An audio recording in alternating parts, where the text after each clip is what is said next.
Hello, good morning. Good morning. പ്രപഞ്ച സൃഷ്ടാവിനെ നന്ദി പറഞ്ഞുകൊണ്ട് ഇന്നത്തെ ദിവസം ആരംഭിക്കാം. ശാന്തിയും സമാധാനവും നിറഞ്ഞ നല്ലൊരു ദിവസം തുടങ്ങട്ടെ. നല്ല വാക്കും പ്രവൃത്തിയും നമ്മുടെ ദിവസത്തെ നയിക്കട്ടെ. സ്നേഹവും കരുണയും കൊണ്ട് ഇന്നത്തെ ദിവസം മനോഹരമാകട്ടെ. ഇന്ന് നമുക്ക് ക്ലാസ് എടുക്കാൻ എത്തിയിട്ടുള്ളത് ഷീല മാം ആണ്. മാം ജോയിൻ ചെയ്തിട്ടുണ്ടോ? കാണുന്നില്ല കേട്ടോ. മെഡിറ്റേഷൻ കേട്ടില്ലായിരുന്നു ഓഡിയോ? ഇല്ല, കേട്ടില്ല, ഒന്നും കേട്ടില്ല. ചാറ്റ് എന്ത്? ബോക്സിൽ കാണുമ്പോൾ അറിയുന്നത്. ഒന്നും കേട്ടില്ല. നത്തിങ്. ആണല്ലേ? എന്താ പറ്റിയെന്ന് അറിയില്ല. എന്ത് പറ്റിയെന്ന് വിചാരിക്കുകയും ചെയ്തു. സമയം ഇങ്ങനെ മുന്നോട്ട് പോകുമ്പോഴും നത്തിങ് വാസ് കമ്മിങ്. എന്താ അവിടെ കാണിച്ചിരുന്ന അവിടെ സ്ക്രീനിൽ കാണിച്ചിരുന്നു? ആ സ്ക്രീനിൽ ജസ്റ്റ് ആ ബോക്സ് പോലെ കാണിച്ചു, പക്ഷെ നത്തിങ് വാസ് പ്ലേ.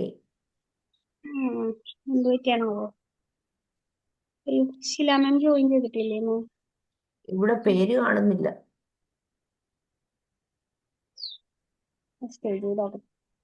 ഇനി വേറെ പേരിലാണോ? പക്ഷെ ഇവിടെ അങ്ങനെ ഒരു പേരില്ല.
ഞാനിപ്പോ കോൾ ചെയ്തപ്പോ ഫോൺ എടുത്തു, പക്ഷെ ഒന്നും കേൾക്കുന്നുണ്ടായിരുന്നില്ല സംസാരിക്കുന്നത്.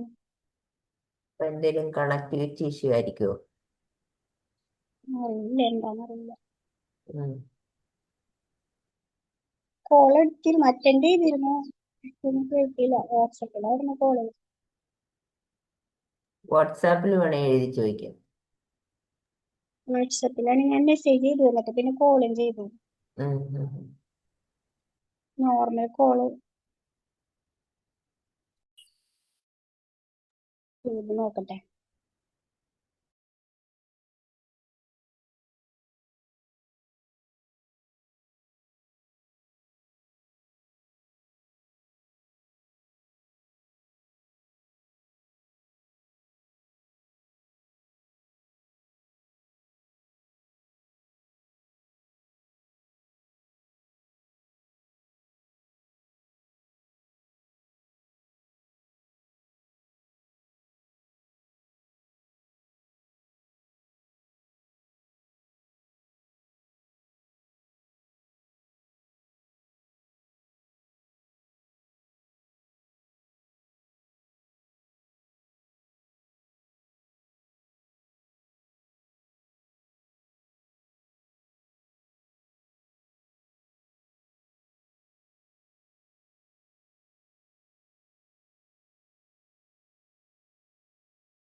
റെസ്പോൺസ് ഒന്നുമില്ല. ജാഹിർ സാർ, സാറിന് എടുക്കാൻ പറ്റുമോ ക്ലാസ് ഇന്നത്തെ? സാറ് ജോയിൻ ചെയ്യാറില്ല, ഇന്ന് കാണുന്നുണ്ട് സാറിനെ. Hello Jahir sir, good morning. Morning. സാറിന് എടുക്കാൻ പറ്റുമോ? ക്ലാസ് എടുക്കാൻ പറ്റുമോ? ഇന്ന് എടുക്കേണ്ട ആള് ജോയിൻ ചെയ്തിട്ടില്ല ഇത്ര നേരമായിട്ടും. കോൾ ചെയ്തിട്ട് എടുക്കുന്നില്ല. ഓക്കെ കുഴപ്പമില്ല. നമുക്ക് വിമ്പിള് ഫാമിലി ആണ്, നമുക്ക് എന്തും കൊടുക്കാലോ. അതെ, thank you. Okay, good morning all.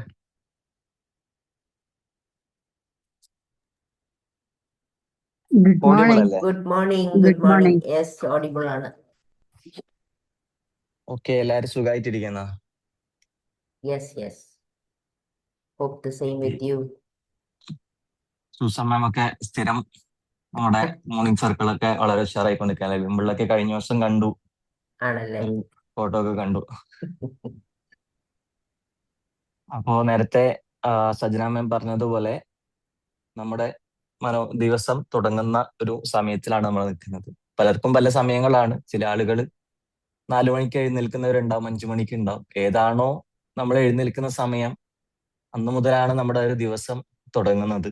എന്ത് ചെയ്യണം, എന്ത് ചെയ്യരുത്, എന്ത് ചെയ്യണ്ട, എന്തൊക്കെ നമ്മൾ തീരുമാനിക്കുന്നതും ചെയ്യാൻ തുടങ്ങുന്നതൊക്കെ രാവിലെയാണ് അല്ലേ? ഒരു സെക്കൻഡ്, ഒറ്റ സെക്കൻഡ്. സജ്ന മാം മറ്റേ ജോയിൻ ചെയ്തിട്ടുണ്ടേ? ഷീല മാം ജോയിൻ ചെയ്തിട്ടുണ്ടല്ലേ? ഉണ്ട്, കാണുന്നുണ്ട്, പേര് കാണുന്നുണ്ട് ഇപ്പൊ. കാണുന്നുണ്ട്. ഓക്കെ ഷീല ഓക്കെ, ഞാൻ മാം മൈക്ക് ഹാൻഡ് ഓവർ ചെയ്യാം, കുഴപ്പമില്ല. Hello, good morning. Sir class എടുക്കുവാണോ? അല്ലല്ല, എടുത്തോളൂ. ഞാൻ തുടങ്ങിയതേ ഉള്ളൂ ജസ്റ്റ്. സാറിനോട് എടുക്കാൻ പറഞ്ഞതായിരുന്നു. മാം ജോയിൻ കൊടുക്കില്ല, ചെയ്യാണ്ടായപ്പോ ഞാൻ കുഴപ്പമില്ല. ഞാൻ പിന്നെ എടുക്കാം. എടുക്ക് സാർ എടുക്ക്. ഇല്ല സാർ ഇല്ല, എടുത്തോളൂ തുടങ്ങി എടുത്തോളൂ. പിന്നെ ഞാൻ നിർത്തണം. അങ്ങനെ ടോപ്പിക് ഉണ്ടാക്കി വന്ന ആളല്ല. കുഴപ്പമില്ല, മാം എടുത്തോളൂ. ഞാൻ ജസ്റ്റ് എന്താ പറയാ, അതെ, വന്ന ആൾക്കാര് മുഷിയുണ്ടല്ലോ എന്ന് കരുതി ഞാൻ ജസ്റ്റ് എടുത്തതാണ്. മാം എടുത്തോളൂ, കുഴപ്പമില്ല. ഇല്ലേ? മാം എടുത്തോളൂ മാം, അത് കുഴപ്പമില്ല മാം. സാർ ഇങ്ങനെ മാമിന് കോൾ ചെയ്തിട്ട് കിട്ടാണ്ടായപ്പോ ഇനി എന്താ പ്രശ്നം പറ്റിയതാവോന്ന് വെച്ചിട്ട് സാറിനോട് പറഞ്ഞതായിരുന്നു കേട്ടാ. സാർ കേറാറൊന്നുമില്ല, ഇന്ന് അപ്രതീക്ഷിതമായിട്ടൊന്ന് അതെ ജോയിൻ അതെ ചെയ്തതാണ്. അതെ അതെ അതെ. മാം എടുത്തോളൂ മാം. ഞാൻ വീഡിയോ 5:30 മെഡിറ്റേഷൻ കഴിഞ്ഞിട്ട് ഇത്തിരി ഇതായി പോയെന്ന് തോന്നുന്നു അല്ലേ? ഓക്കെ, എന്നാ ഞാൻ എടുക്കട്ടെ. സ്റ്റാർട്ട് ചെയ്തോളൂ ma'am. Thank you sir. Okay sir, sorry. Okay, no problem. Okay, good morning to all. Good morning. Good morning ma'am. ഇത്തിരി നാളായി കണ്ടിട്ട് എല്ലാവരെയും. Good to see you. Good you could join finally. Okay, ഞാൻ ഇന്ന് എടുക്കാൻ പോകുന്നത് മെയിനായിട്ടും നമ്മളെന്നും സൈക്കോളജി ആയിട്ടുള്ള ടോപ്പിക്കുകളും നമുക്ക് പഠിക്കാനുള്ള ടോപ്പിക് അങ്ങനെയുള്ള കാര്യങ്ങളൊക്കെയാണ് നമ്മൾ എന്നും കാണുന്നത്. ഒന്ന് വ്യത്യസ്തമായിട്ട് നമുക്കൊന്ന് ജസ്റ്റ് തിങ്ക് ചെയ്യാൻ വേണ്ടി ഒരു ടോപ്പിക് ആവാമെന്ന് വെച്ചു. മുറിയിലെ ലൈറ്റിനൊരു പ്രശ്നം.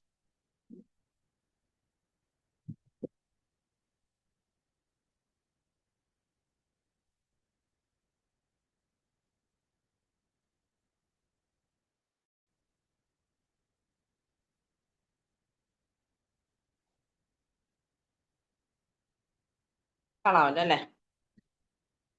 അപ്പം ഇന്നത്തെ ടോപ്പിക് എന്ന് പറയുന്നത്, ഞാൻ മെയിനായിട്ടും നമ്മളൊക്കെ വായിക്കുന്ന ആൾക്കാരാണ് അല്ലേ? നമ്മൾ വായന എന്ന് പറഞ്ഞാൽ നമ്മൾ എല്ലാ ടെക്സ്റ്റ് ബുക്കുകളും എല്ലാം നമുക്ക് കൈ കിട്ടുന്നതൊക്കെ നമ്മൾ വായിക്കാറുണ്ട്. നമുക്ക് ഇഷ്ടമുള്ള ചില ബുക്സ് കാര്യങ്ങളൊക്കെ ഉണ്ട്.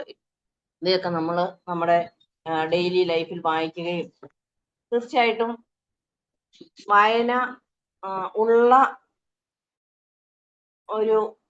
ഉള്ള വ്യക്തികളാണ് കൂടുതലും നമ്മുടെ സമൂഹത്തിൽ ഉയർന്നു നിൽക്കുന്നതും, അല്ലെങ്കിൽ അവർക്കാണ് കൂടുതൽ കഴിവുകൾ ഉള്ളതെന്നൊക്കെ നമുക്ക് മനസ്സിലാക്കാൻ പറ്റും. എങ്ങനെ പബ്ലിക്കുമായിട്ട് സംസാരിക്കാനോ അല്ലെങ്കിൽ നല്ലൊരു ട്രെയിനർ ആവാനോ അങ്ങനെയുള്ളയൊക്കെ കാര്യങ്ങൾക്ക് തീർച്ചയായിട്ടും നമുക്ക് വായന ഒത്തിരി ഇമ്പോർട്ടൻസ് ആണ്.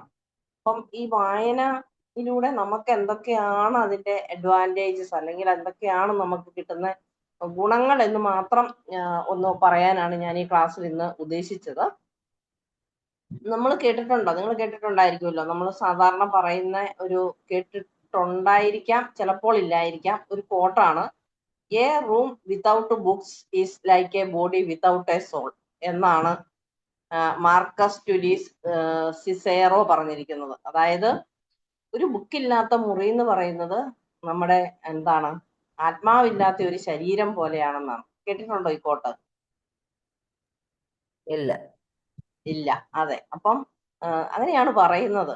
അപ്പം ബുക്കിനെയൊക്കെ അതുപോലെ ഇഷ്ടപ്പെടുകയും റീഡിങ്ങിനെയൊക്കെ അതുപോലെ ഇഷ്ടപ്പെടുകയും ഒക്കെ ചെയ്യുന്ന വായനക്കാരും അതുപോലെ തന്നെ നമ്മുടെ പഴയ എഴുത്തുകാരും ഒക്കെയാണ് ഇങ്ങനെ പറഞ്ഞേക്കുന്നത്. A room without books is like a body without a soul എന്നാ പറയുന്നത്.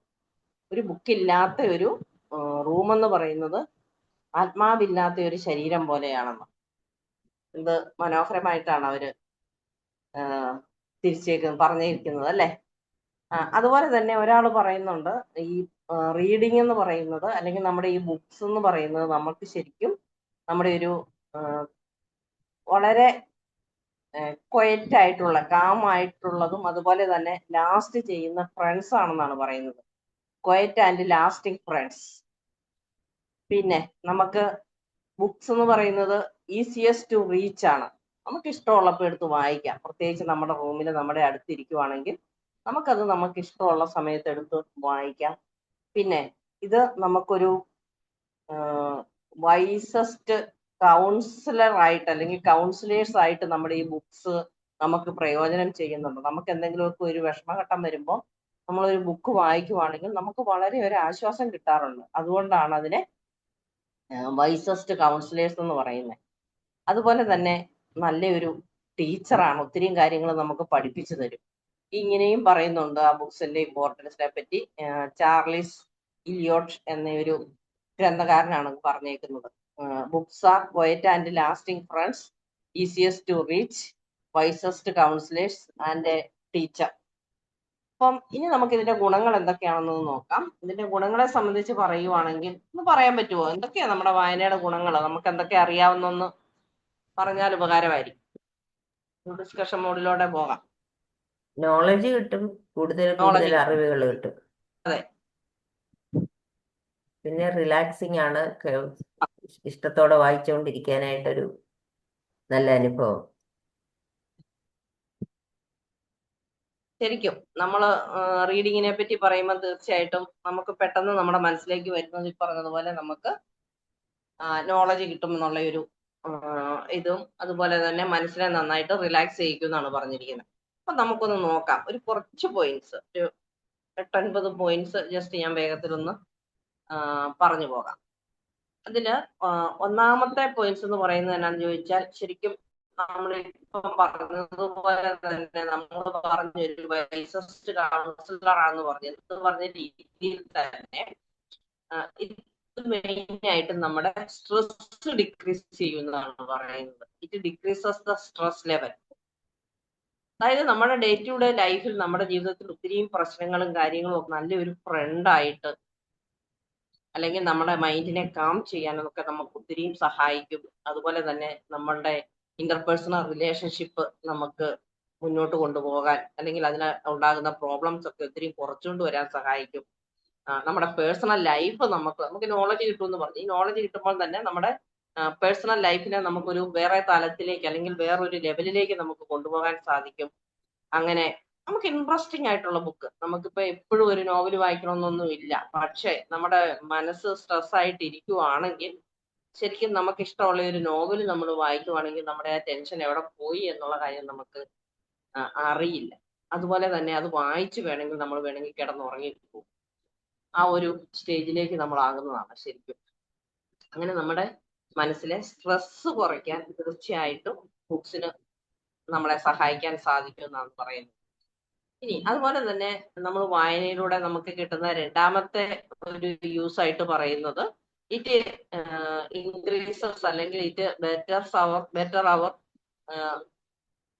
നമ്മുടെ വൊക്കാബുലറി ഇൻക്രീസ് ചെയ്യാൻ വേണ്ടി ഒത്തിരി സഹായിക്കുന്ന ഒരു എണ്ണമാണ്. കാരണം നമുക്കറിയാം അല്ലെ, ബുക്ക് വായിച്ചാൽ നമ്മുടെ വൊക്കാബുലറി എങ്ങനെയാണെന്നും ബുക്ക് വായിക്കാതെ നമ്മുടെ വൊക്കാബുലറി എങ്ങനെയാണെന്നുള്ള കാര്യവും നമുക്ക് ഇപ്പം നമ്മളൊരു പ്രസംഗം കേൾക്കുവോ ഇനിയൊന്നും വേണ്ട, നമ്മുടെ ക്ലാസ് എടുക്കുന്ന ട്രെയിനേഴ്സിൽ നിന്ന് തന്നെ നമുക്ക് മനസ്സിലാക്കാൻ സാധിക്കും. ആ ക്ലാസ് എടുക്കുന്ന ട്രെയിനറിന് ഒത്തിരി വായനയുണ്ട് അല്ലെങ്കിൽ അവരുടെ വൊക്കാബുലറി ഒത്തിരി നല്ലതാണ് എന്ന് നമുക്ക് തിരിച്ചറിയാൻ സാധിക്കും. അതാണ് വായനയുടെ വേറൊരു ഗുണം. പ്രത്യേകിച്ച് ട്രെയിനേഴ്സിനൊക്കെ വായന നന്നായിട്ടുണ്ടെങ്കിൽ മാത്രമേ അവർക്ക് അതിന് നന്നായിട്ട് ശോഭിക്കാൻ സാധിക്കുകയുള്ളൂ. അപ്പം ശരിക്കും നമുക്ക് വൊക്കാബുലറി എന്ന് പറയുമ്പോഴത്തേക്കും നമ്മുടെ ന്യൂ വേർഡ്സ് ഒക്കെ ഒത്തിരി നമുക്ക് ലേൺ ചെയ്യാൻ പറ്റും. പല സിറ്റുവേഷൻസിലും നമ്മുടെ ഡെയിലി ലൈഫിൽ നമുക്ക് ഇതിനെ യൂസ് ചെയ്യാൻ പറ്റും. നന്നായി സംസാരിക്കാം, നല്ല വാക്കുകൾ നമുക്ക് കൂട്ടി ചെയ്യാൻ പറ്റും. അതുപോലെ തന്നെ നമ്മുടെ പ്രൊഫഷണൽ ലൈഫിൽ നമുക്ക് ഒത്തിരി വാല്യൂ ആഡ് ചെയ്യുന്നുണ്ട്. ഏത് സമയത്ത് ഏതാണ് ആപ്റ്റായിട്ട് യൂസ് ചെയ്യേണ്ട വേർഡ്സ് എന്നൊക്കെ ഉള്ളത് നമുക്ക് ശരിക്കും മനസ്സിലാക്കാൻ പറ്റും. അപ്പം നന്നായിട്ട് വൊക്കാബുലറി ഉണ്ടെങ്കിൽ തന്നെ നമുക്ക് അതിന്റെ നമ്മുടെ സെൽഫ് എസ്റ്റീം നമുക്ക് ഒത്തിരി ഇൻക്രീസ് ചെയ്യാം. ഒത്തിരി വെറൈറ്റി ഓഫ് ടോപ്പിക്സിനെ പറ്റി നമുക്ക് സംസാരിക്കാൻ സാധിക്കും. നല്ല നോളജ് ഉണ്ടായിരിക്കും. അതേസമയം ഈ വായനയൊന്നും ഇല്ല എങ്കിൽ എന്താണ്, നമുക്ക് വൊക്കാബുലറിയും കാണത്തില്ല, നമുക്ക് ഒരാളോട് സംസാരിക്കാനും പറ്റത്തില്ല, നമുക്ക് യാതൊരു വിധ സയന്റിഫിക് നോളജോ അല്ലെങ്കിൽ നമ്മുടെ ഈ വേൾഡിൽ നടക്കുന്നത് എന്താണെന്നോ ഒന്നും നമുക്ക് അറിയാൻ സാധിക്കത്തില്ല. നമുക്ക് ശരിക്കും നമ്മുടെ വൊക്കാബുലറ്റീഷ്യൻ ആരാണ്? ഇംഗ്ലീഷിൽ ക്ലിയർ ചെയ്യുന്ന ഒരു വ്യക്തി ഉണ്ടല്ലോ, കേൾക്കുന്നുണ്ടോ? ഉണ്ട് കേൾക്കുന്നുണ്ട്. കേൾക്കുന്നുണ്ട് ആ പറഞ്ഞോളൂ. ആ ആരാ? നമ്മൾ എന്താണ് ഇഷ്ടപ്പെടുന്ന ഒരു വ്യക്തി ഉണ്ടല്ലോ. എന്താണ് ഒന്നുകൂടെ ചോദിക്കോ? നമ്മുടെ വൊക്കാബുലറിയുടെ കാര്യത്തിൽ സംസാരിക്കുമ്പോൾ നമുക്ക് ഒത്തിരി ഇഷ്ടമുള്ള ഒരു പൊളിറ്റീഷ്യൻ ഉണ്ടല്ലോ, പ്രത്യേകിച്ച് ഇംഗ്ലീഷില്. ശശി തരൂർ, ശരിയാണോ? Yes yes yes, Shashi Tharoor. Shashi Tharoor അല്ലേ? അയാളുടെ ലാംഗ്വേജിനെ ഈവൻ വേൾഡ് വരെ എന്താണ് അപ്രീസിയേഷൻ കൊടുത്തിട്ടുള്ള ഒരു വ്യക്തിയാണ് അല്ലേ? യുഎന്നിലൊക്കെ അയാൾ സംസാരിച്ചിട്ടുണ്ട്. നല്ല രീതിയിൽ സംസാരിക്കാൻ അറിയാവുന്ന ഒരു വ്യക്തിയാണ് ശശി തരൂർ. കുറച്ചു പേർക്കൊക്കെ അറിയാം, ജസ്റ്റ് എന്റെ മനസ്സിൽ വന്ന ഒരാളെ ഞാൻ പറഞ്ഞതേ ഉള്ളൂ. ഇനി അടുത്തതെന്ന് പറഞ്ഞാല് നമ്മൾ വായിച്ചുകൊണ്ടിരിക്കുവാണെങ്കിൽ തീർച്ചയായിട്ടും നമ്മുടെ മെമ്മറി നമുക്ക് മെയിൻറ്റെയിൻ ചെയ്ത് കൊണ്ടുപോകാൻ സാധിക്കും എന്നാ പറയുന്നത്. വായനയിലൂടെ ഇപ്പൊ നമ്മളൊരു നോവലോ അല്ലെങ്കിൽ വേറെ എന്തെങ്കിലും ആണെങ്കിലും അതിലൊരു ക്യാരക്ടർ ഉണ്ടെങ്കിൽ ആ ക്യാരക്ടറിന്റെ മനസ്സിലാക്കി അതിന്റെ ബാക്ക്ഗ്രൗണ്ട് എന്തായിരുന്നു എന്നൊക്കെ നമുക്ക് മനസ്സിലാക്കി നമ്മൾ കൂടുതലും അതിന്റെ ആ ഹിസ്റ്ററി അറിയാൻ വേണ്ടി ഒത്തിരി അംബീഷ്യസ് ആയിരിക്കും. അങ്ങനെ നമ്മളത് വായിച്ച് നമ്മൾ തിങ്ക് ചെയ്യുകയും കൂടെ ചെയ്യുമ്പോഴത്തേക്കും ശരിക്കും നമ്മുടെ മെമ്മറി ഇൻക്രീസ് ചെയ്യും. അതായത് നമ്മുടെ ഓവറോൾ ബ്രെയിൻ ഫങ്ഷൻ ഇൻക്രീസ് ചെയ്യും എന്നാ പറയുന്നത് നമ്മുടെ വായനയിലൂടെ. അത് തന്നെയുമല്ല, അത് ഒരു സ്റ്റഡി തന്നെ നടത്തിയിട്ടുണ്ട്. കാലിഫോർണിയയിൽ സയന്റിസ്റ്റ് ഒക്കെ, യൂണിവേഴ്സിറ്റി ഓഫ് കാലിഫോർണിയയിൽ സയന്റിസ്റ്റുകൾ സ്റ്റഡി നടത്തിയപ്പോൾ കണ്ടത് വായനയിലൂടെ നമ്മുടെ അമൈലോയ്ഡ് പ്രോട്ടീൻ ബ്രെയിനിലെ നമ്മുടെ കോഗ്നിറ്റീവ് ഡൊമൈനിനെ സ്റ്റിമുലേറ്റ് ചെയ്ത് ബ്രെയിനെ എപ്പോഴും നമുക്ക് ആക്റ്റീവായിട്ട് നിർത്താൻ സാധിക്കും. അങ്ങനെ മെമ്മറി കൂട്ടാനും അത് റീറ്റെയിൻ ചെയ്യാനും ഒക്കെ പറ്റുമെന്നാണ് പറയുന്നത്. അല്ലെ തന്നെ ഇപ്പം നമ്മൾ പറയാറുണ്ടല്ലോ, നമുക്ക് നമ്മുടെ ജീവിതത്തിൽ പ്രായം കൂടുന്നതനുസരിച്ചുണ്ടാവുന്ന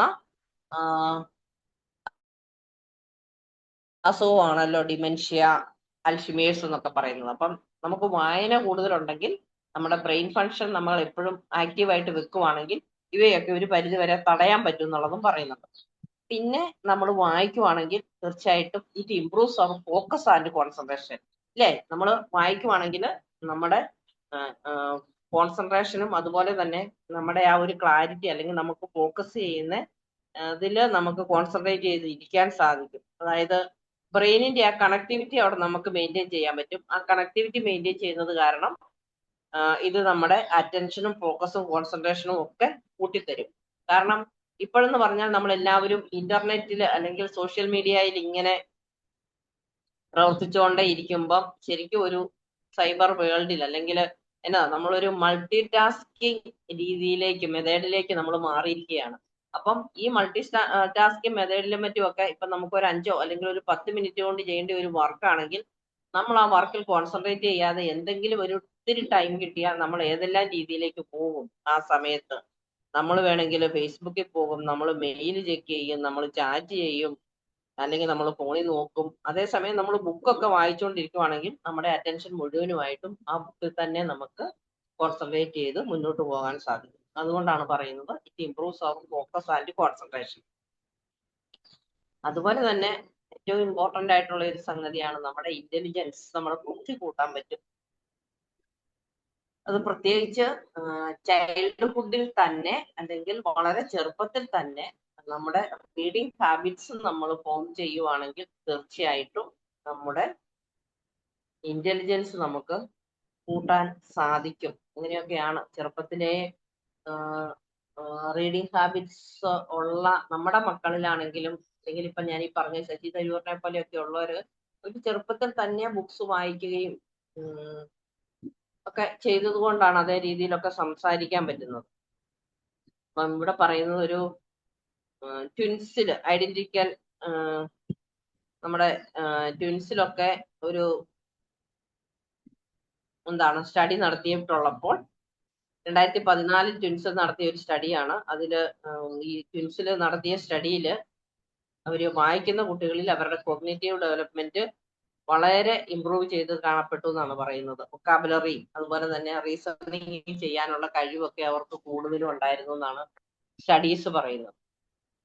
അടുത്ത ഒരു പോയിന്റ് ആണ് നമുക്കൊരു അനലിറ്റിക്കൽ തിങ്കിങ് സ്കില്ലുണ്ട്. നമ്മൾ പറയാറുണ്ട് ക്രിട്ടിക്കൽ തിങ്കിങ്ങും ഒക്കെ നമ്മൾ പറയാറുണ്ട്, അനലിറ്റിക്കൽ തിങ്കിങ് എന്നൊക്കെ. അപ്പം ഈ അനലിറ്റിക്കൽ തിങ്കിങ് നമുക്ക് ഒത്തിരി ഇമ്പോർട്ടന്റ് ആണ്. നമ്മുടെ വർക്ക് പ്ലേസിലാണെങ്കിലും നമ്മുടെ വീട്ടിലാണെങ്കിലും ഒക്കെ നമുക്ക് ഒരു അനലിറ്റിക്കൽ തിങ്കിങ് ഉണ്ടെങ്കിൽ, പ്രത്യേകിച്ച് വർക്ക് പ്ലേസിലൊക്കെ നമുക്ക് എങ്ങനെയാണ് ഒരു ഡിസിഷൻ, നല്ല രീതിയിൽ ഒരു ഡിസിഷൻ എടുക്കാൻ പറ്റുന്നതെന്നൊക്കെ മൈൻഡിനെ ആക്റ്റീവായിട്ട് നിർത്തി നമുക്ക് നല്ല രീതിയിൽ ഒരു ഡിസിഷൻ എടുക്കാൻ പറ്റും. എക്സാമ്പിൾ ഇപ്പൊ ഒരു ബുക്ക് നമ്മൾ വായിച്ചിട്ട് അതിന്റെ ഒരു സമ്മറി പറയാനോ അല്ലെങ്കിൽ അതിനെപ്പറ്റി ഒരു അനാലിസിസ് നടത്താൻ അതിനെപ്പറ്റി ഒരു ഒപ്പീനിയൻ പറയുവാണെങ്കിൽ നമ്മുടെ ആ വായനയുടെ സ്കിൽ അനുസരിച്ചാണ് അല്ലെ നമുക്ക് ക്ലിയർ ആൻഡ് സ്ട്രോങ് ഒപ്പീനിയൻ നമുക്ക് നന്നായിട്ടും അവരുടെ മുമ്പിൽ അവതരിപ്പിക്കണം എന്നുണ്ടെങ്കിൽ നമ്മുടെ ആ ഒരു അനലിറ്റിക്കൽ സ്കിൽസ് ഡെവലപ്പ് ചെയ്താലേ സാധിക്കത്തുള്ളൂ. അതും ഇതിലൂടെ ഡെവലപ്പ് ചെയ്യാൻ സാധിക്കും എന്നാണ് പറയുന്നത്.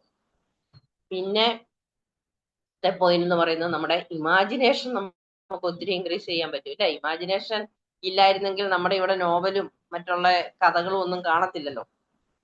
ഇമാജിനേഷൻ പവർ നമുക്ക് ഒത്തിരി ഡെവലപ്പ് ചെയ്യാൻ സാധിക്കും നമ്മുടെ വായനയിലൂടെ. അവിടെ എക്സാമ്പിൾ ആയിട്ട് പറയാം, നമ്മുടെ ആൽബർട്ട് ഐൻസ്റ്റീൻ എന്ന സയന്റിസ്റ്റ് ഒത്തിരി ഇമാജിനേറ്റീവ് പവർ ഉള്ള ഒരു വ്യക്തിയായിരുന്നു എന്നാണ് പറയുന്നത്. നോളജിനേക്കാളും കൂടുതലും ഇമാജിനേഷന് ഉണ്ടെങ്കിൽ മാത്രമേ നമുക്ക് ഇൻവെൻഷൻസ് ഒക്കെ സാധിക്കത്തുള്ളൂ. ഒത്തിരി കണ്ടുപിടുത്തങ്ങളൊക്കെ നടത്തണം എന്നുണ്ടെങ്കിൽ ഇമാജിനേഷൻ പവർ ഉണ്ടായിരിക്കണം. അത് ക്രിയേറ്റ് ചെയ്യുവാനും അത് നോക്കുവാനും നമ്മളെ ഒരു വിശാലമായ ലോകത്തിലേക്ക് നമ്മളെ കൊണ്ടുപോവുകയും ചെയ്യും. അതുപോലെ തന്നെ ബ്രെയിനിന്റെ നമ്മുടെ റൈറ്റ് സൈഡിനെ സ്റ്റിമുലേറ്റ് ചെയ്തുകൊണ്ട് ന്യൂ പോസിബിലിറ്റീസും ലേക്ക് പോകാനും നമ്മുടെ മൈൻഡ് ഓപ്പൺ ചെയ്യാനും ഒക്കെ തീർച്ചയായിട്ടും ഈ ഇമാജിനേഷൻ നമ്മളെ സഹായിക്കും. അതുപോലെ തന്നെ റീഡിങ്ങിലൂടെ നമുക്ക് ഇമാജിനേഷൻ കൂട്ടാൻ സാധിക്കും. പിന്നെ ഉള്ളത് എന്താ, ഈ പറഞ്ഞതുപോലെ ഇമാജിനേഷൻ പറഞ്ഞതുപോലെ ന്യൂ ഐഡിയാസ് ഒത്തിരി നമുക്ക് ജനറേറ്റ് ചെയ്യാൻ പറ്റും. ന്യൂ ഐഡിയാസിലൂടെയാണല്ലോ ഒത്തിരിയും ഇന്റർവെൻഷൻസ്. ഇപ്പം നമ്മുടെ കോളേജിലെ ആണെങ്കിലും സ്കൂൾ തലത്തിലെ ആണെങ്കിലും കുട്ടികളൊക്കെ നമ്മൾ ഓരോ കോമ്പറ്റീഷനോ ഒരു എക്സ്പോയോ അല്ലെങ്കിൽ ഓരോ സ്റ്റാർട്ടപ്പിലൊക്കെ നമ്മളിപ്പം പേപ്പറിനകത്തൂടെയും നമ്മൾ പല എക്സിബിഷനൊക്കെ കാണാൻ പോകുന്നില്ലേ. നമ്മുടെ കുട്ടികളുടെ ന്യൂ ഐഡിയാസ് എങ്ങനെയാണ് അവർക്ക് ആ ന്യൂ ഐഡിയാസ് കിട്ടുന്നത്? അവരെവിടെയെങ്കിലും ഒക്കെ സെർച്ച് ചെയ്തും വായിക്കുകയൊക്കെ ചെയ്യുന്നത് കൊണ്ടും അതുപോലെ തന്നെ അവരുടെ ആ ഒരു തിങ്കിങ് പവർ, ഇമാജിനേഷൻ പവർ ഒക്കെ ഇൻക്രീസ് ചെയ്യുമ്പോഴത്തേക്കും ഒത്തിരിയും ന്യൂ ഐഡിയാസ് ഉണ്ടാവും. അവരുടെ തിങ്കിങ് റീഡ് ചെയ്യുമ്പോൾ അവരുടെ തിങ്കിങ്ങിനെ ഇങ്ങനെ അത് ഇൻക്രീസ് ചെയ്യും. ആ തിങ്ക് ചെയ്യുന്നതിലൂടെ അവർക്ക് ഒത്തിരി ന്യൂ ഐഡിയാസ് ഉണ്ടാവും. ആ ന്യൂ ഐഡിയാസ് നമുക്ക് പുതിയ ഓരോ ഇന്നർവെൻഷൻസ് ആയിട്ട് പുറത്തേക്ക് വരും. പിന്നെ ഈ പറഞ്ഞതുപോലെ നമ്മൾ ആദ്യം പറഞ്ഞു സ്ട്രെസ് ലെവൽ ഡിക്രീസ് ചെയ്യുന്നു എന്ന് പറഞ്ഞ രീതിയിൽ തന്നെ നമ്മുടെ ഇന്നർ പീസും അതുപോലെ തന്നെ നമ്മുടെ സ്ലീപ്പും ഇൻക്രീസ് ചെയ്യാൻ തീർച്ചയായിട്ടും റീഡിങ്ങിന് നല്ലൊരു കഴിവുണ്ട്. നമ്മൾ വളരെയധികം വിഷമിച്ചിരിക്കുവാണ്, അല്ലെങ്കിൽ നമുക്ക് എന്തെങ്കിലും നമ്മുടെ കുടുംബത്തിനകത്തോ അല്ലെങ്കിൽ നമ്മുടെ വർക്ക് പ്ലേസിലോ ഒക്കെ ഡെയിലി ലൈഫിൽ ചെറിയ ചെറിയ പ്രശ്നങ്ങളോ കാര്യങ്ങളൊക്കെ ഉണ്ടാകുമ്പോൾ തീർച്ചയായിട്ടും ചിലപ്പോൾ നമുക്ക് നമ്മുടെ മനസ്സമാധാനം നഷ്ടപ്പെടുന്ന ഒരു അവസ്ഥ ഉണ്ടാവാറുണ്ടായിരിക്കും. പിന്നെ ചിലർക്കാണെങ്കിൽ എന്തെങ്കിലും ഒരു സ്വല്പം പ്രശ്നം ഉണ്ടെങ്കിൽ തീർച്ചയായിട്ടും സ്ലീപ്പൊക്കെ ഡിസ്റ്റർബ് ചെയ്യാനുള്ള സാധ്യതയുണ്ട്. അപ്പം ഇങ്ങനെയൊക്കെയുള്ള ടൈമിൽ നമുക്ക് ഇഷ്ടമുള്ള ഒരു ബുക്ക് വായിക്കുവാണെങ്കിൽ തീർച്ചയായിട്ടും നമുക്ക് ഓരോരുത്തരുടെ ഹാബിറ്റ് അനുസരിച്ചിരിക്കും കേട്ടോ, എങ്കിലും ഇത് ഒത്തിരി ഇന്നർ പീസും അതുപോലെ തന്നെ നമ്മുടെ സ്ലീപ്പൊക്കെ ഇൻക്രീസ് ചെയ്യും. കാരണം എന്താണെന്ന് ചോദിച്ചാല് നമ്മൾ റീഡ് ചെയ്യുമ്പോഴത്തേക്കും നമുക്ക് മൈൻഡിനെ ഒന്ന് റിലാക്സ് ചെയ്യാൻ പറ്റും. ആ റിലാക്സേഷനിലൂടെ നമുക്ക് പതുക്കെ എന്താണ് കാം ആൻഡ് ക്വയറ്റ് മൈൻഡും അതുപോലെ തന്നെ നമുക്ക് സ്ലീപ്പിലേക്ക് പോകാനും സാധിക്കും. പറയാറുണ്ട് അല്ലെ, നമ്മൾ സ്പിരിച്വൽ ബുക്സ് ഒക്കെ പലതരത്തിലുള്ള ബുക്കുണ്ട്, അതിൽ സ്പിരിച്വൽ ബുക്കൊക്കെ വായിക്കുവാണെങ്കിൽ നമ്മുടെ ഇന്നർ പീസ് കൂടുതലാകും. അതുപോലെ തന്നെ BP ഒക്കെ നോർമൽ ലെവലിലേക്ക് വരാൻ പറ്റും. അതുപോലെ തന്നെ സെൽഫ് ഹെൽപ്പ് ബുക്സ് ഒക്കെ വായിക്കുവാണെങ്കിൽ നമ്മുടെ മൂഡ് ഡിസോർഡേഴ്സും അതുപോലെ തന്നെ ചെറുതായിട്ടുള്ള mental disturbance, emotional disturbance, conflicts ഇവയൊക്കെ അവോയ്ഡ് ചെയ്യാൻ പറ്റും എന്നാണ് പറയുന്നത്. അപ്പം നമുക്ക് ഇന്നർ പീസും സ്ലീപ്പും ഇൻക്രീസ് ചെയ്യാം. പിന്നെ ശരിക്കും ഏറ്റവും ആദ്യം പറയേണ്ട ഒരു പോയിന്റ് ആയിരുന്നു നമ്മുടെ ലാംഗ്വേജ് ഇമ്പ്രൂവ് ചെയ്യും അല്ലെ, ലാംഗ്വേജ് സ്കിൽസ്. ശശി തരൂറിന്റെ പറഞ്ഞതുപോലെ ലാംഗ്വേജ് സ്കിൽസ് കൊണ്ടാണ് അയാള് കൂടുതലും നമ്മുടെയൊക്കെ ഇടയിൽ അങ്ങനെ ശോഭിക്കുന്നത്. ഇപ്പൊ ഇംഗ്ലീഷ് ആണെങ്കിലും അതിന്റെ വൊക്കാബുലറി, സ്പെല്ലിങ്, ഗ്രാമർ, എങ്ങനെ റൈറ്റ് ചെയ്യണം, എങ്ങനെ റൈറ്റിംഗ് ഇമ്പ്രൂവ് ചെയ്യാം, എങ്ങനെ കമാൻഡ് കൊടുക്കാം, സ്റ്റുഡൻസിന് അതെങ്ങനെയാണ് പഠിപ്പിക്കേണ്ടത് എന്നുള്ള കാര്യങ്ങളിലൊക്കെ ഭയങ്കരമായിട്ടുള്ള ലാംഗ്വേജ് ഇമ്പ്രൂവ്മെന്റ് നമുക്കുണ്ടാകും എന്നാണ് പറയുന്നത്. സോ നമ്മുടെ ഈ ബുക്ക് എന്ന് പറയുന്നത് തന്നെ നമ്മുടെ ഒരു ഗുഡ് ഫ്രണ്ട് ആയിട്ടോ ഒക്കെ നമുക്ക് യൂസ് ചെയ്ത് നമ്മുടെ ജീവിതത്തിൽ ഒത്തിരി നേട്ടങ്ങൾ നേടാനും അതുപോലെ തന്നെ നമ്മുടെ ജീവിതത്തിൽ ഒരു നല്ലൊരു കാഴ്ചപ്പാടുണ്ടാക്കാനും നമ്മുടെ ക്രിയേറ്റിവിറ്റി ഇൻക്രീസ് ചെയ്യാനും ഒക്കെ ഈ റീഡിങ് നമ്മളെ വളരെയധികം സഹായിക്കുന്ന ഒന്നാണെന്നുള്ള ഒരു തിരിച്ചറിവ് തരിക എന്ന് മാത്രമാണ് ഞാൻ ഉദ്ദേശിച്ചത്.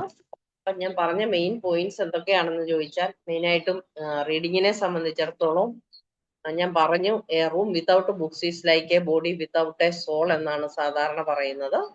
അതില് ഇതിന്റെ മെയിൻ അഡ്വാൻറ്റേജസ് എന്ന് പറഞ്ഞാൽ നമ്മുടെ സ്ട്രെസ് ലെവൽ ഡിക്രീസ് ചെയ്യും, നമ്മുടെ വൊക്കാബുലറി ഇൻക്രീസ് ചെയ്യും, മെമ്മറി പവർ കൂട്ടാൻ സഹായിക്കും, നമുക്ക് കൂടുതൽ ഫോക്കസ് ചെയ്യാനും കോൺസെൻട്രേറ്റ് ചെയ്യാനും സാധിക്കും, നമ്മുടെ ഇന്റലിജൻസ്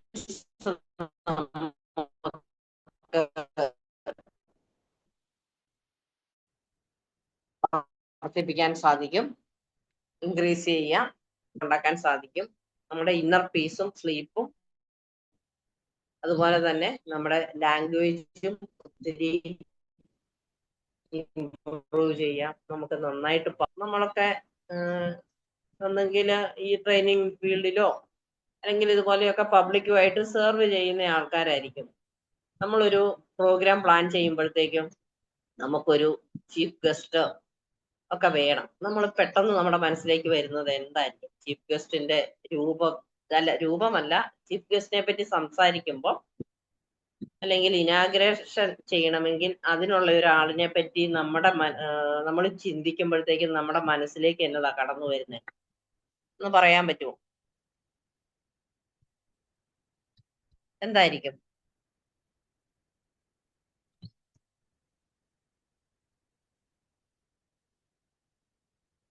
ഹലോ. യെസ്, നന്നായിട്ട് സംസാരിക്കാൻ അറിയാവുന്ന ഒരാളിനെ ആയിരിക്കും നമ്മൾ നോക്കുന്നത്. നമുക്ക് നന്നായിട്ട് സംസാരിക്കുന്ന ഒരാളിനെയല്ലേ നമ്മൾ കൊണ്ടുവരാൻ ഉദ്ദേശിക്കത്തുള്ളൂ. ഇപ്പൊ നമ്മളൊരു കോളേജിൽ നമ്മളിപ്പോ ഒരു എന്ത് ഫംഗ്ഷൻ ആയിക്കോട്ടെ, ഒരു ആർട്സ് ഡേ ആയിക്കോട്ടെ, ആർട്സ് ഡേക്ക് അത്ര ഇമ്പോർട്ടൻസ് കൊടുക്കുന്നില്ല എങ്കിൽ പോലും ബാക്കി നമ്മൾ എന്തൊരു ഫംഗ്ഷൻ വെച്ചാലും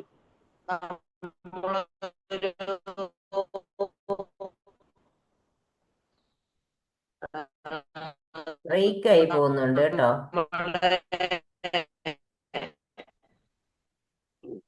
മാമിന്റെ വോയിസ് ബ്രേക്ക് ആവുന്നുണ്ട് കേട്ടോ. പറഞ്ഞതുപോലെ കോളേജിൽ എത്രയോ ഡേയ്സ് ഉണ്ടോ. ഇപ്പം ആർട്സ് ഡേ എന്നല്ല, നമ്മൾ ഇപ്പം കേൾക്കാമോ? ഇപ്പൊ കേൾക്കാം. ഇടയ്ക്കിടയ്ക്ക് ഇങ്ങനെ ബ്രേക്ക് ആയി പോകുന്നുണ്ട്. അതെ, മുറിയിൽ ഒരിത്തിരി അപ്പം നമ്മൾ ശരിക്കും എന്ത് കാര്യത്തിനാണെങ്കിലും ഒരു സ്പീക്കറെ വിളിക്കണം എന്ന് നോക്കുമ്പോഴേ അവർ നന്നായിട്ട് സംസാരിക്കുന്ന ഒരാളോന്നാണോന്നാണ് നമ്മുടെ തലയിലേക്ക് പെട്ടെന്ന് കയറി വരുന്നത്. എന്നിട്ട് നമ്മൾ അവരെ വിളിക്കാമെന്ന് പറയുകയാണ് ചെയ്യുന്നത് അല്ലെ. നമ്മുടെ ഏതൊരു ഇനാഗ്രേഷനോ ഏതൊരു ഫംഗ്ഷൻ വെച്ചാലും നമ്മുടെ ഡെയിലി ലൈഫിൽ ഒന്ന് ചിന്തിച്ചു നോക്കിയാൽ മതി. അപ്പൊ നമുക്ക് നന്നായിട്ട് ആ സംസാരിക്കുന്നത് എങ്ങനെയാ? അവർക്ക് പെട്ടെന്ന് കിട്ടിയ സംസാരമല്ലല്ലോ. അവരത് ഈ പറഞ്ഞതുപോലെ വായനയിലൂടെ നേടിയെടുത്ത സംസാരമാണ്. അപ്പം നമ്മളൊരു നല്ലൊരു ട്രെയിനർ ആവണം എന്നുണ്ടെങ്കിൽ തീർച്ചയായിട്ടും നമ്മൾ വായിക്കണം. നമ്മളൊരു മോട്ടിവേഷൻ സ്പീക്കർ ആകണം എന്നുണ്ടെങ്കിൽ തീർച്ചയായിട്ടും അതേമാതിരിയുള്ള ബുക്സുകൾ നമ്മൾ വായിച്ചാൽ മാത്രമേ നമുക്ക് നല്ലതായിട്ട് ശോഭിക്കാൻ സാധിക്കുകയുള്ളൂ. ഇത്രയാണ് ഞാൻ ഇന്നത്തെ ക്ലാസ്സിൽ ഉദ്ദേശിച്ചത്. റീഡിങ് ഇത്രയും നമ്മൾ ചിന്തിച്ചിട്ടുണ്ടോ? റീഡിങ്ങിന് ഇത്രമാത്രം ഗുണങ്ങൾ ഉണ്ടെന്നുള്ള കാര്യം നമ്മൾ ചിന്തിക്കാറുണ്ടോ? ഉണ്ടോ? തീർച്ചയായിട്ടും റീഡിങ് വളരെ നല്ല പ്രയോജനമുള്ള കാര്യമാണെന്ന് നമ്മളൊക്കെ മനസ്സിലാക്കുന്ന ഒരു കാര്യം തന്നെയാണ്. ഇവൻ നമുക്ക് ഒരു കൗൺസിലർ ആയിട്ട് പോലും നമ്മുടെ ബുക്സ് നമ്മളെ ഹെൽപ്പ് ചെയ്യും എന്നുള്ളതാണ്. നമ്മുടെ പ്രയാസ ഘട്ടങ്ങളിൽ നമുക്ക് ബുക്സ് നമ്മളെ സഹായിക്കുന്നുണ്ട്. നമുക്ക് ആരെങ്കിലുമായിട്ട് എന്തെങ്കിലും ഒരു ഇന്റർപേഴ്സണൽ കോൺഫ്ലിക്റ്റ് ഉണ്ട്, അല്ലെങ്കിൽ നമ്മുടെ ആ ഒരു റിലേഷൻഷിപ്പിൽ എന്തെങ്കിലും പ്രശ്നം ഉണ്ടെങ്കിൽ, നമ്മുടെ മനസ്സ് ഡിസ്റ്റർബ്ഡ് ആണെങ്കിൽ നമ്മുടെ മനസ്സിനെ കാമാക്കാൻ വേണ്ടി നമുക്ക് വായിക്കാൻ പറ്റും. അപ്പം അങ്ങനെ നോക്കുമ്പോൾ തീർച്ചയായിട്ടും ബുക്സ് നമുക്ക് എന്തെല്ലാം ഗുണങ്ങൾ തരുന്നുണ്ട്. ഇതൊന്ന് ജസ്റ്റ് ഒന്ന് പറയാമല്ലോ എന്നാണ് ഞാൻ ഇന്നത്തെ ക്ലാസ്സിൽ ഓർത്തത്. തീർച്ചയായിട്ടും എന്നെ എന്തെങ്കിലുമൊക്കെ കോൺട്രിബ്യൂട്ട് ചെയ്യണമെങ്കിൽ ചെയ്യുക. പിന്നെ ശ്രമിച്ചുകൊണ്ടിരുന്നവർക്ക് നന്ദി പറയുന്നു. Okay, thank you very much. Good അഭിപ്രായങ്ങൾ മോർണിംഗ്. പറയാം. യെസ്, വായന എന്ന് പറയുന്നത് വളരെ നല്ല ശീലം തന്നെയാണ്. അത് ഡെവലപ്പ് ചെയ്ത് വരേണ്ടത് തന്നെയാണ്. പക്ഷെ ഇന്നത്തെ സാഹചര്യത്തിൽ അത് വേറൊരു ലെവലിലേക്ക് അങ്ങ് പോയി. കാരണം ഇപ്പം കൂടുതലും ഡിജിറ്റലിയാണ് പലരും വായിക്കുന്നത്, കിൻഡിലും അങ്ങനെയൊക്കെ. നമ്മൾ ബുക്ക് വായിക്കുന്നതിന്, ഒരു ഫിസിക്കലി ഒരു ബുക്ക് എടുത്ത് വായിക്കുന്നതിന് പകരം നമ്മൾ ഡിജിറ്റലി വായിക്കാറുണ്ട്. പിന്നെ അതുപോലെ ഓഡിയോ ബുക്സ്, നമ്മൾ എവിടെയെങ്കിലും യാത്ര ചെയ്തുകൊണ്ട് പോകുമ്പോൾ നമ്മളത് കേട്ടോണ്ടിരിക്കാൻ, അല്ലെങ്കിൽ നമ്മൾ വെറുതെ ഇരിക്കുന്ന സമയത്ത് വായിക്കാതെ തന്നെ ഓഡിയോ ആയിട്ട് കേൾക്കുന്ന ബുക്സ്, അങ്ങനെയൊക്കെ വന്നപ്പോഴത്തേന് കൂടുതൽ ഡിജിറ്റൽ കണക്ഷനിലേക്ക് പോയി. പണ്ടെന്ന് പറഞ്ഞാൽ നമ്മൾ ഈ ബുക്കിന്റെ ഒരു മണം തന്നെ, ശരിക്കും ആ പഴയ ബുക്കിന്റെ ഒരു മണം തന്നെ എന്ന് പറയുന്ന ഒരു സ്വീറ്റ് സ്മെല്ലാണ്. നമുക്ക് ആ ബുക്കിന് എടുത്ത് വായിക്കുമ്പോൾ ഒരു സന്തോഷമാണ്. പിന്നെ നമ്മുടെ ക്രിയേറ്റിവിറ്റി, ഇമാജിനേഷനും ഒക്കെ അത് കൂട്ടുന്നതുമാണല്ലോ. നമ്മളൊരു ബുക്ക് വായിക്കുമ്പോൾ നമ്മുടെ മനസ്സിൽ ആ പടങ്ങളൊക്കെ ഇങ്ങനെ വരും വായിക്കുമ്പോൾ തന്നെ. അപ്പൊ ചെറുപ്പത്തിൽ തന്നെ കുഞ്ഞുങ്ങളെ അത് പഠിപ്പിച്ച് വരേണ്ടതാണ്. പക്ഷെ അത് നമ്മൾ റോൾ മോഡൽ ചെയ്താലേ പറ്റത്തുള്ളൂ. നമ്മൾ തന്നെ വായിക്കുന്നതും ബുക്കിനെ നമ്മൾ സ്നേഹിക്കുന്നതും ബുക്ക് മേടിക്കുന്നതും ബുക്ക് വായിക്കുന്നതും ലൈബ്രറിയുമായിട്ടൊരു കണക്ഷൻ. ഇപ്പം പൊതുവെ ലൈബ്രറിയുമായിട്ട് വളരെ കണക്ഷൻ കുറവാണ്, കുഞ്ഞുങ്ങൾക്കും വലിയവർക്കും എല്ലാം. കാരണം പണ്ടെന്ന് പറഞ്ഞാൽ ചെറുപ്പത്തിലെ നമ്മൾ ലൈബ്രറിയുമായിട്ടൊരു കണക്ഷൻ ഉണ്ടായിരുന്നു. ബുക്സ് അവിടെ പോയല്ലേ കിട്ടത്തുള്ളൂ കൂടുതലും, അങ്ങനെയൊക്കെ. അപ്പൊ ആ ഒരു കണക്ഷൻ ഒക്കെ ഇപ്പം കുറഞ്ഞു പോയിട്ടുണ്ട്. എന്തായാലും ബുക്സ് എന്ന് പറയുന്നത് നല്ലൊരു ഫ്രണ്ടാണ്. എവിടെ പോയാലും നമുക്ക് കൂടെ കൊണ്ടുപോകാൻ പറ്റും. നമ്മൾ വെയിറ്റ് ചെയ്യുന്ന സമയത്ത് നമുക്ക് അതെടുത്ത് വായിക്കാം. അങ്ങനെ നല്ല രീതിയിൽ നമുക്ക് സമയം സ്പെൻഡ് ചെയ്യാം. ലാംഗ്വേജ് ഇമ്പ്രൂവ് ചെയ്യാനും കമ്മ്യൂണിക്കേഷൻ ഇമ്പ്രൂവ് ചെയ്യാനും ഒക്കെ ഏറ്റവും ബെസ്റ്റ് ആയിട്ടുള്ള ഒരു ഫ്രണ്ട് തന്നെയാണ്. ഏറ്റവും കൂടുതൽ അത് ഉപയോഗിക്കാൻ സാധിക്കേണ്ടത് ഒരു ആവശ്യം തന്നെയാണ്. സോ അതിന്റെ ഒരു ഇമ്പോർട്ടൻസ് ഒക്കെ എല്ലാം എടുത്തു പറഞ്ഞ് കാണിച്ചു തന്നതിന് നന്ദി. Thank you very much. Thank you.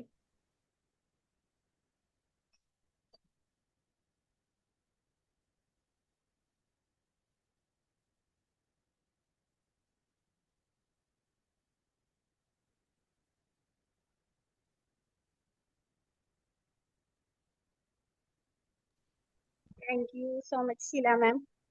ഒരുപാട് പോയിന്റ്സുകൾ, നമ്മൾ ബുക്ക് വായിക്കാൻ അതുകൊണ്ട് ഗുണങ്ങൾ ഉണ്ടാവുന്ന, സ്ട്രെസ് കുറയ്ക്കുക, അതുപോലെ ഫോക്കസ്, മെമ്മറി ഇമ്പ്രൂവ് ചെയ്യുക, ഇത്തരം കാര്യങ്ങളൊന്നും പലർക്കും അറിയില്ല. ബുക്ക് വായിക്കുന്നത് നോളേജിന് വേണ്ടി മാത്രം എന്നാണ് പലരും വിചാരിച്ചിട്ടുള്ളത്.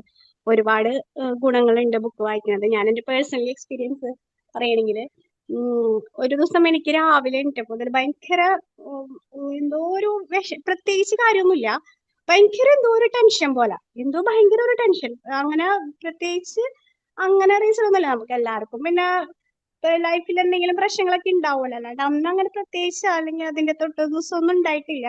പക്ഷെ ഭയങ്കര ഒരു ടെൻഷൻ. അങ്ങനെ എനിക്ക് ഈ ടെൻഷൻ മാറണില്ല, മൈൻഡിനെ കാമാക്കാൻ എനിക്ക് പറ്റണില്ല. അപ്പൊ ഞാൻ എന്ത് ചെയ്തു, ഞാൻ മുമ്പ് വായിച്ചൊരു ആൽക്കമിസ്റ്റ് എന്ന് പറഞ്ഞ ബുക്ക് ഞാൻ ഒരു വട്ടം വായിച്ചിട്ടുണ്ടായിരുന്നു. ആ ബുക്ക് എടുത്തു രാവിലെ തന്നെ. ആ ബുക്ക് എടുത്തിട്ട് ഞാൻ സത്യം പറഞ്ഞ ആ ബുക്ക് രാത്രി ഉറങ്ങണേന് വായിച്ചു തീർത്തു എന്നുള്ളതാണ്. ഞാൻ എൻ്റെ മൈൻഡിനെ ഭയങ്കരമായിട്ട് ഞാൻ അഡിക്റ്റ് ആയി ആ ബുക്കിന്. ഭയങ്കരമായിട്ട് മൈൻഡ് എന്റെ ആ ഒരു തോട്ടുകളൊക്കെ പോയിട്ട് ഭയങ്കരമായിട്ട് എനിക്ക് റിലാക്സ് ചെയ്യാൻ പറ്റി എന്നുള്ളതാണ്. ഇതുവരെ എന്റെ ജീവിതത്തിൽ ഞാനൊരു ബുക്ക് ഇങ്ങനെ ഇത്രയും ഇതിൽ വായിച്ചിട്ടില്ല. ഒറ്റ ദിവസം കൊണ്ടൊന്നും തീർത്തിട്ടില്ല. മുമ്പ് വായിച്ചിട്ടുള്ള ഒരു ബുക്കാണ്. അപ്പൊ ഒന്നും കൂടെ വായിച്ചപ്പോ ഒന്നും കൂടെ ഭയങ്കര ഇൻട്രസ്റ്റ് ആയത്. നോവലാണല്ലോ ആൽക്കമിസ്റ്റ് എന്ന് പറയുന്നത്. അപ്പൊ അതെനിക്ക് ഭയങ്കര ഒരു എക്സ്പീരിയൻസ് ആണ്. അതിൽ പിന്നെ ഞാൻ ഇതുപോലെ എന്തെങ്കിലും നമ്മുടെ എന്തെങ്കിലും തോട്ടുകളെ ഡൈവേർട്ട് ചെയ്യാനോ അല്ലെങ്കിൽ അങ്ങനെയൊക്കെ ആക്കാൻ വേണ്ടി മൈൻഡിലൊന്ന് സ്ട്രെസ് ഒക്കെ ഒന്ന് കുറയ്ക്കാൻ വേണ്ടിയിട്ട് ആണെങ്കിൽ ബുക്ക് തന്നെ എടുക്കാം. അപ്പൊ മാം പറഞ്ഞത് വളരെ എന്താണ് ഇതുള്ള ഒരു പോയിന്റ് തന്നെയാണ്. ബുക്ക് എന്ന് പറയുന്നത് നമ്മുടെ സ്ട്രെസ് ലെവല് കുറയ്ക്കുന്നുള്ളതാണ്. അതുപോലെ നമ്മളുടെ ഫോക്കസ്, മെമ്മറി, വൊക്കാബുലറി ഒക്കെ ഇമ്പ്രൂവ് ചെയ്യും. ഒരുപാട് ഗുണങ്ങളുണ്ട്. നല്ലൊരു യൂസ്ഫുൾ ആയിട്ടുള്ള ഒരു സെഷൻ തന്നെയായിരുന്നു. നല്ലൊരു റിമൈൻഡർ തന്നെയായിരുന്നു. Thank you so much. Thank you. Good morning ma'am. Good morning. നല്ലൊരു സെഷൻ ആയിരുന്നു മാം. ഈ പറഞ്ഞ കണക്ക് വായിച്ചാൽ വളരും, വായിച്ചില്ലെങ്കിൽ തളരും എന്ന് പറയുന്ന കണക്ക് reading is very important to everyone. അതുപോലെ തന്നെ ഈ ബുക്കുകളിൽ നിന്നും നമുക്ക് നേരത്തെ മറ്റേ മാം പറഞ്ഞതുപോലെ സ്ട്രെസ്സിനെ കുറയ്ക്കുകയും നമ്മുടെ പേഴ്സണാലിറ്റി നോളജ് ഇൻക്രീസ് ചെയ്യുന്നതനുസരിച്ച് നമ്മുടെ പേഴ്സണാലിറ്റിയും ഇങ്ങനെ കൂടിക്കൊണ്ടിരിക്കും. വായിക്കും ഒത്തിരി വായിക്കുന്ന ഒരു വ്യക്തിക്ക് എവിടെയും ഏത് ഓഡിയൻസിനെയും അഭിമുഖീകരിക്കാനും പറ്റും. Thank you ma'am. Give me a valuable information about that. Thank you. Thank you. Congratulations, ma'am.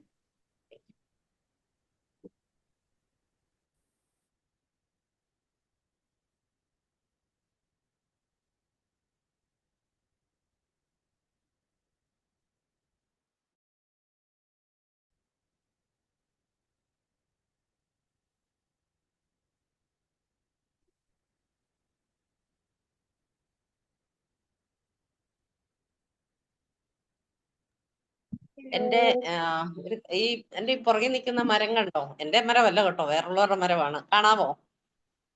ഒരു മരം കാണാൻ കാണാം. ചന്ദന മരമാണ്, ചന്ദന മരം. ഓ, ചന്ദനം അങ്ങനെ വളർത്താൻ പാടില്ലല്ലേ? ഇപ്പൊ അത് സോഷ്യൽ ഫോറസ്ട്രി കൊടുത്തിട്ടുണ്ട്, പെർമിഷൻ കൊടുക്കുന്നുണ്ട്. ഓ, ചുറ്റും ചന്ദനമരമാണ്. പോസിറ്റീവ് വൈബാണ് വീടിന് ചുറ്റും. Very good. ഫ്രണ്ടിലും ബാക്കിലും ചന്ദനമരവാ. അതിന്റെ ഇലയ്ക്ക് എന്തെങ്കിലും മണമുണ്ടോ? ഞാൻ എതിരായിട്ടും എടുത്തു നോക്കിയിട്ടില്ല. ചെറുതല്ല, ഇതൊരു 10-20 വർഷം കഴിയണമെന്നേ വെട്ടണമെങ്കില്. ഇത് വെച്ചിട്ടൊരു 10 വർഷം ആയില്ലെന്ന് തോന്നുന്നു. 5-6 വർഷം ഏതാണ്ടേ ആയിട്ടുള്ളൂ. ഇത്രയേ ഉള്ളൂ, കണ്ടോ? ഇത്രയും ചെറുതാ. ഇത് വലിയ മരമാകുന്നതല്ലേ? വലിയ മരമാകും. അതാ പറഞ്ഞ 10-20 വർഷം പിടിക്കുന്നാ പറയുന്ന ചന്ദനമരം വെട്ടാൻ. സ്ഥലം എവിടെയാ? ഇല്ല മാം. വയനാടല്ലേ? സ്റ്റക്കായി പോയെന്ന്. യെസ്, വയനാടാണോ സ്ഥലം? പോസിറ്റീവ് നെഗറ്റീവ് പറയാട്ടോ. അല്ല, കോട്ടയമാണോ? കോട്ടയത്ത് എവിടെ? പുല്ലാട്. പുല്ലാട് എവിടെന്നാ പറഞ്ഞേ? കേട്ടില്ല, ഇടയ്ക്ക് സ്റ്റക്കായി പോവാ. എവിടെയാ? ഞാൻ കുറെ വർഷം കോട്ടയം ഉണ്ടായിരുന്നു. ഇപ്പൊ താമസിക്കുന്ന കൊച്ചിയിലാണ് ഇപ്പൊ താമസിക്കുന്നത്. പക്ഷെ കോട്ടയത്തുണ്ടായിരുന്നു കുറെ വർഷം. കോട്ടയം എവിടെയാ? സ്ഥലം പറഞ്ഞ സ്ഥലം കേട്ടില്ല. കോട്ടയം പുതുപ്പള്ളി മാം. പുതുപ്പള്ളി. പുതുപ്പള്ളി. ഞാനവിടെ കഞ്ഞിക്കുഴിയില്ലേ, അവിടെ കുറെ വർഷം താമസിച്ചു. കഞ്ഞിക്കുഴിയിലാണെങ്കിൽ അറിയാമല്ലോ, കൊല്ലാടൊക്കെ അറിയാമല്ലോ. കൊല്ലാട് അറിയാം, എനിക്ക് പുല്ലാടെന്ന് തിരിഞ്ഞ. കൊല്ലാട് അറിയാം, ഞങ്ങള് വരാറുണ്ട് അവിടെ. കടുവാക്കുളം, ദേവലോകം. അതെ, അതിന്റെ എക്സാക്ട്ലി. അത് തന്നെ. കടുവാക്കുളം കഴിഞ്ഞുള്ള നെക്സ്റ്റ് സ്റ്റോപ്പ് നാൽക്കാവല കഴിഞ്ഞിട്ട് ഒരു ഷോർട്ട് കട്ട് ഉണ്ട് പുതുപ്പള്ളിക്ക് പോകാൻ വേണ്ടി. അതിന്റെ മിഡിലായിട്ടാണ് എന്റെ വീട്. അത് ശരി. ഞാന് മിക്കവാറും അവിടെ അതിലേ പോവാറുണ്ട്. കാരണം പൂവന്തുരുത്ത് ഇലക്ട്രിസിറ്റി ബോർഡ് ഇല്ലായിരുന്നു അച്ഛൻ. അപ്പൊ ഞങ്ങൾ ആ ക്വാർട്ടേഴ്സിലാ താമസിച്ചിരുന്നു പണ്ട്. അറിയാം.